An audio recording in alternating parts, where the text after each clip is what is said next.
को मैं उसका डीएम दिखाऊंगा जो सबसे पहले उसने भेजा है कि मैं तेरे को धंधा नहीं दे रहा, इसके लिए भीड़ रहा नहीं है। वो हमेशा सिर्फ पोक करता है, वो आया है वाई इज ही इनसाइड और मैं क्यों बाहर हूँ। क्या बताया गया कि मैंने स्टैंड नहीं लिया, मन के अंदर बातें बोलता है और पीठ पीछे बोल सकता है और कुछ नहीं। ऐसी कितनी सारी चीजें मेरे दिमाग में घूम रही थी। मैं इनफैक्ट ये भी चाहता था कि मैं वहां से चिल्ला के बोलूं कि गाइस डोंट वरी, मैं बाहर हो गया तो क्या हो गया, तुम लोग मेरे लिए जीत के आना, पर मेरे वर्ड्स ही नहीं निकल रहे थे क्योंकि मेरे इतना सब कुछ दिमाग में चल रहा था, वो मैं कुछ एक्सप्रेस ही नहीं कर पाया। फिर मैं जब वहाँ से निकल गया बाहर, मैं घर पहुँचा तो जब मेरी मॉम ने मेरे को देखा और वो एक शॉक होके उन्होंने बोला, अरे तू क्या कर रहा है, गौहर तो अभी जस्ट आके गई है और तू अभी क्या कर रहा है यहाँ। मैं बोला मैं एविक्ट हो गया हूँ मैं। तो वो खुद शॉक हो गए और वो रोना चालू कर दिया। फिर अनम आई, वो रोना चालू करी, नगमा आई, वो भी रोना चालू कर दिया। पूरा घर खाली रो ही रहा था। और उसके बाद मैंने बोला ये सब छोड़ो, कोई बात नहीं, मुझे बताओ क्या कैसा चल रहा है। तो उन लोगों ने फिर बताना चालू किया कि तेरा वीडियो ट्रेंड कर रहा है बाहर, you are trending on number 1, ये सब। तो फिर मैं बोला ये सब सुनने के बाद तो फिर मैं को वोट्स कैसे कमाए। मुझे कहीं ना कहीं लगा कि लोगों को मेरा गेम पसंद नहीं आ रहा होगा, इसकी वजह से लोगों ने नहीं किया होगा वोट। पर ये सुनने के बाद जब आप ट्रेंड कर रहे हो और आपकी हर चीज़ वायरल चल रही है तो मैं बिल्कुल नहीं मानूंगा। और मेरे से काफ़ी सारे लोग हैं जो अंदर, जो आई थिंक पता नहीं क्यों भी है अंदर, और वो कुछ भी नहीं कर रहे हैं और उनके पहले मैं आ गया हूँ बाहर। नाम भी चाहिए आपको? तो जो सीधा जाके लेफ्ट लेके जो चाय बनाती है सबके लिए, उसका क्या काम है वहाँ पे? वो सिर्फ चाय बनाने के अलावा कर क्या रही है, क्या कर रही है? वो सिर्फ लोगों को प्लीज़ कर रही है, मुझे वोट दो, मुझे वोट दो, मुझे नॉमिनेशन से बचाओ। आज तो बिग बॉस ने खुद ही बोल दिया कि भाई आंदोलन बंद करो। क्या चल रहा है नीलम बचाओ आंदोलन, कब से चल रहा है? I was irritated. और वो कोई किसी ने स्पॉट नहीं किया था, मैंने स्पॉट किया था। मैंने उसको ब्लैक मार्क मारा था कि भाई बैक फुट पे तो नीलम खेल रही है। तब लोगों ने ऐसा बोला था कि क्या गलत बोल दिया तूने, जीके को बोलना चाहिए था। मैं बोलूँ क्यों बोलूँ जीके को? पहली बात तो जीके है हर टाइम अपना स्टैंड लेता है, बताता है, लोगों के लिए खड़ा रहता है। तो नीलम ने कब लिया है? मैंने कभी सुना ही नहीं नीलम को। मैंने खाली नीलम को बेड पे उसके साथ में चुगली करते हुए देखा है। तो वो कौन सा गेम है? ये गेम बिग बॉस चुगलियों का है? नहीं, this is a game of taking stand, opinion रखना, अपने दोस्तों का वो पक्ष रखना, टास्क में दिखना।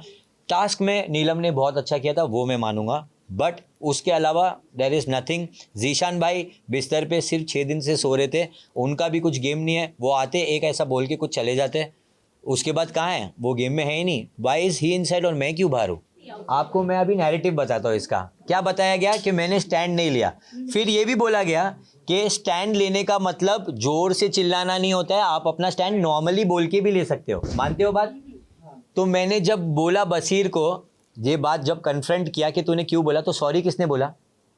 सॉरी किसने बोला? बसीर ने बोला, अमाल ने, दोनों ने बोला। तो ये स्टैंड नहीं लेना हुआ तो क्या हुआ? जो चीज़ मैंने उसे एकदम हैवी लेके स्टैंड नहीं लिया था, वो रीज़न वन ऑफ द ये था कि it's a very sensitive topic. अगर वो सिर्फ मेरे बारे में होता तो मैं जैसे बसीर को छिलका बोल के मैं बोल सकता था, वो फिर से किया होता। मैंने अगर पहले किया तो दूसरी बार क्यों नहीं करूँगा? आई न्यू कि वो एक और इंसान इन्वॉल्व है, उनकी फैमिली भी है। नगमा को सब कुछ पता है पर उसकी फैमिली को तो नहीं पता है ना।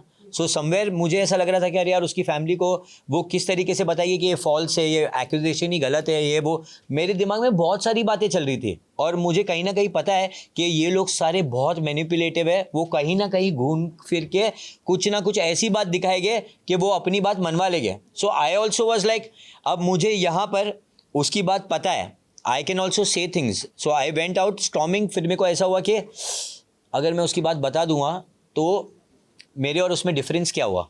तो वो चीज़ में मेरे दिमाग में बहुत सारी चीज़ें घूमने लगी and I started crying because मैं होल्ड ही नहीं कर पाया कुछ भी। बट मैं फिर भी बाहर गया। That this is called stand. अगर आपको नहीं समझ में आ रही है बात, क्योंकि मेरे को बोला गया, सलमान सर ने भी बोला है, आप अपनी बात रखो, वो ही स्टैंड होता है। अगर मैंने मेरी स्टैंड लिया हो, मैंने जाके उसको बोला हो कि तूने किस बात के किस बेसिस पे बोला है, वो थर्ड पार्टी के सुनने की वजह से। वो थर्ड पार्टी ने तो तेरे बारे में भी एक शो में बात किया था, तो उसने खुद बोला कि वो तो फॉल्स एक्यूजेशन है। तो मैंने बोला तो मेरा एक्यूजेशन कैसे सही है?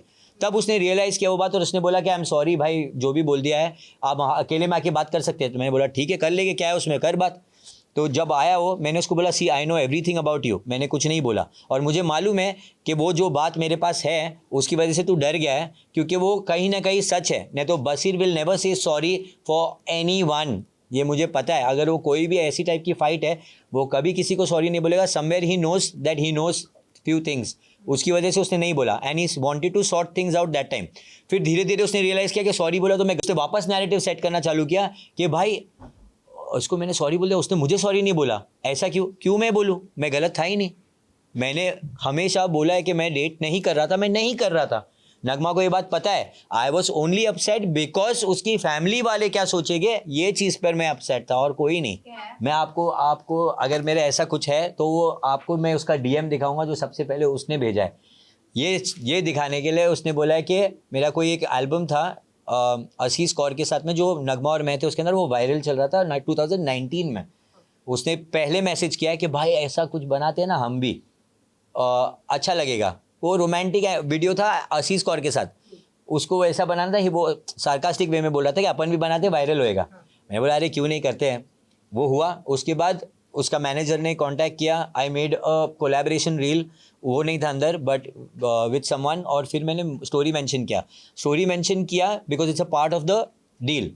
अब उस पे उसका वापस मैसेज आया और इतना लंबा ऐसे आया है, और वो ऐसे में लिखा हुआ है कि भाई I am so proud of you, आपने बिना अपने फैमिली के हेल्प लिए ये किया, आपने अपना एक नया वो बनाया, ऐसा बहुत सारी चीज़ें बोली, इतनी सारी चीज़ें बोली है। मैंने वो देखा ही नहीं, 3 साल तक नहीं देखा बिल्कुल भी। क्योंकि मैं डीएम्स इतना चेक नहीं करता, बट जब उसने स्टोरी मेंशन किया मैं वो चेक करता हूँ एवरी डे। तो जब उसका स्टोरी मेंशन आया मैंने सारी चीज़ देखा, मैं बोला अरे बाप रे इसने सब कुछ लिखा हुआ है। तो मैंने सिर्फ इतना चीज़ लिखा, एनी टाइम भाई, अब इसमें कहाँ धंधा मांग रहा हूँ मैं, कौन सी चीज़ से, बट थैंक यू उसको ज़रूर बोलूँगा कि मेरा रेट्स उसने बाहर कर दिया है। तो आप लोग जो मेरे साथ काम करना चाहते हो बिंदास, मेरा रेट आउट हो चुका है। अमाल के साथ तो काम नहीं करूँगा, ये पक्का है। एंड डब्बू अंकल प्लीज़ आपको सॉरी बोलने की ज़रूरत नहीं है, आपने कुछ नहीं किया है। Armaan is a very good guy, आप लोग ने कुछ नहीं किया, it's between me and him. I also still don't know उसने क्यों बोला ये बात, कौन सा मैंने उसकी चीज़ें चुरा ली है, क्या हुआ है मुझे कुछ नहीं मालूम, वो क्यों मेरे बारे में इतना कुछ बोल रहा है मेरे को अब तक नहीं समझ में आया। बट एक चीज़ मैंने नोटिस की है दैट अमाल जब भी कुछ बात करता है किसी के साथ में, और कोई वो अगर वो किसी के बारे में कंप्लेन करता है कोई दूसरा इंसान, तो वो अपना बात हमेशा ऐसा रखेगा कि यार ये तो है ही वैसा, ये तो वही वैसा, हमेशा बुराई करेगा। अगर आप नोटिस करोगे, आप फिर से जाके उसकी सारी चीज़ें देखो, वो हमेशा सेकंड इंसान होता है बीच में किसी की बुराई करने के लिए, और वो हमेशा पीठ पीछे ही होगा, हमेशा पीठ पीछे होगा। मेरे को अब तक ये बात पता नहीं थी जब तक मुझे गौहर ने बताया, मुझे पता ही नहीं थी। इतना दम था तो सामने बोलता कि मैं तेरे को धंधा नहीं दे रहा, इसके लिए भिड़ रहा नहीं है, ये बोला होता। क्यों नहीं बोला? बिकॉज ही नोज ऐसा नहीं है, ये फैक्ट है ही नहीं, वो पीछे ही बोल सकता है ये बात, पर उसको ये नहीं पता था कि वो कॉल आउट हो जाएगा इस बात को लेकर। दैट्स द रीज़न वो अभी वो बनने की कोशिश कर रहा है कि हाँ बुरा तो लग रहा है, पर अंदर सोच रहा है थैंक गॉड निकला है, क्योंकि अभी मेरी वाट लगाने वाला था, गौहर ने बोल दी तो ये पूरा पम्पटा भी इसको सुलाने वाला था हमेशा के लिए। तो वही चीज़ हुआ है और कुछ नहीं। अगर ये मेरे को पहले ही बोल देता ना तो मैं तेरे को क्या दिखा देता वो पता चल गया होता। पहले बोला नहीं ना उसने, नहीं तो छिलके के टाइप का उसका भी कुछ निकला होता, पहले ही निकला होता। अरे he scared, I am telling you. आधा से ज़्यादा टाइम वो खाली मन के अंदर बातें बोलता है और पीठ पीछे बोल सकता है और कुछ नहीं। वो जोक है ही नहीं, वो पोक है, वो हमेशा सिर्फ पोक करता है वो आया है, और वो दिखाता है कि वो जोक मार रहा है। उसके कोई भी जोक नहीं है। जोक थे तो शहनाज के थे, ये उसकी परछाई भी नहीं है। मैं चाहता हूँ अब वो चीज़ करें, क्योंकि वो सब लोगों ने किया है, ये सारी चीज़ हमारे साथ में पहले हुई है। The reason why is doing that, क्योंकि उन्होंने हमारे साथ किया है वो चीज़। ये हमने कभी कंप्लेन नहीं की है, पर वो कंप्लेन बॉक्स है, वो पहले से ही ऐसे रहे। उनका काम ही रहा है कि सब बताते रहे, मुझे लगी विक्टिम कार्ड खेलना, ये करना वो करना, उनका काम ही है। अभी उनको देखना था ना स्टैंड कैसे लेते हैं, अभी उनको स्टैंड सर पे ही मार के दिखाऊंगा। जो भी फैंस अपलोड कर रहे, जो भी चीज़ जो मेरे को मेंशंस आ रहे, मैं उसमें ही मोस्टली देखे जा रहा हूँ, क्योंकि इतना कम टाइम में मैं क्या क्या देख लूँगा। नगमा के घर बारात ये बखलावा खाने के बाद आएगी, क्योंकि हम दुबई जा रहे हैं असली बखलावा खाने, खार डंडा नहीं जा रहे। तो हम वहाँ जाएंगे, वहाँ पे थोड़ा माइंड को काम करेंगे, ये सबको हटा के सिर्फ हमारे बारे में सोचेंगे, और उसके बाद डिसाइड होगा कहाँ जाना है। टॉप 5 टॉप 7 बोलूँगा, ठीक है।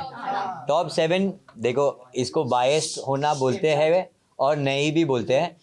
अगर ये मेरे दोस्त बने, मैं इनको पहले से नहीं जानता था, अगर वहाँ गया हूँ मैं और वहाँ उनको जाना हूँ, तो ऐसे कोई गेम प्लानिंग थोड़ी थी। मेरे को बिग बॉस ने पहले से थोड़ी बोला था ये सब आ रहे, पर हम वहाँ जाके दोस्त बने ना।